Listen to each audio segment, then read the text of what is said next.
I guess you can say I was raised in a Christian home. My dad used to be a pastor. A lot of my opinions and a lot of my beliefs personally didn't exactly line up with what I thought the church believed. And so I thought that it would be best if I stepped back and reevaluated that whole situation. I had a really hard sophomore year, and I dealt with self-harm and a lot of depression, anxiety. And I started coming to youth group, and I started doing all this stuff, and we found DCC, and it was really great. Basically, we just fell in love with the environment and the whole idea of nobody's better than anyone else. Everyone has their own problems. Everybody's gone through their own garbage. I went to youth group, and I heard a really good sermon done by Jason. It was directly dealing with my trepidations with the church. I was able to ask him some of the things I was struggling with, and he perfectly answered them, and I just knew that I needed to be in the church, and I needed to be here with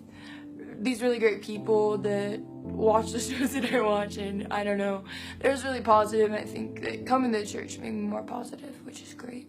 I definitely want to thank my dad and my mom, because I think for a while I wasn't really interested in all of this, and they were okay with me struggling with that, and they didn't force me. They were always there to talk about it, but I think they let me find my own path with it, which was really great. And I really want to thank my older sister, well, all my sisters, but my older sister Bree, because she's such a strong believer and she really inspires me, and Becca, because she's just great. I don't know. Specifically with this journey, I really want to thank Kirsten and Jason. They were a huge part of why I came to DCC and stayed with it, and it definitely would have been a harder journey to get where I am without those two. I'm getting baptized today because I have walked through shame, and I've walked through all this hardship, and I still walk through this hardship, and there are some things I don't know, but that's okay, and I'm gonna walk through it with God, and I'm going to struggle with God, and it's not gonna switch and be super easy because I get baptized. But I think it's really important to me to know that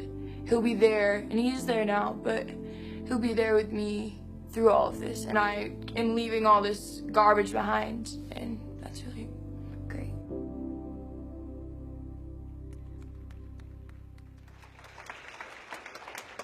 Monique, this is an answer to a prayer that your mom and I have been praying for 16 years.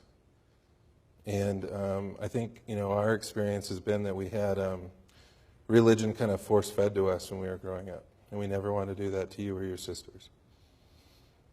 And you found a relationship with Jesus. And it's a huge answer to prayer. I love you. I'm going to baptize you in the name of the Father, the Son, and the Holy Spirit.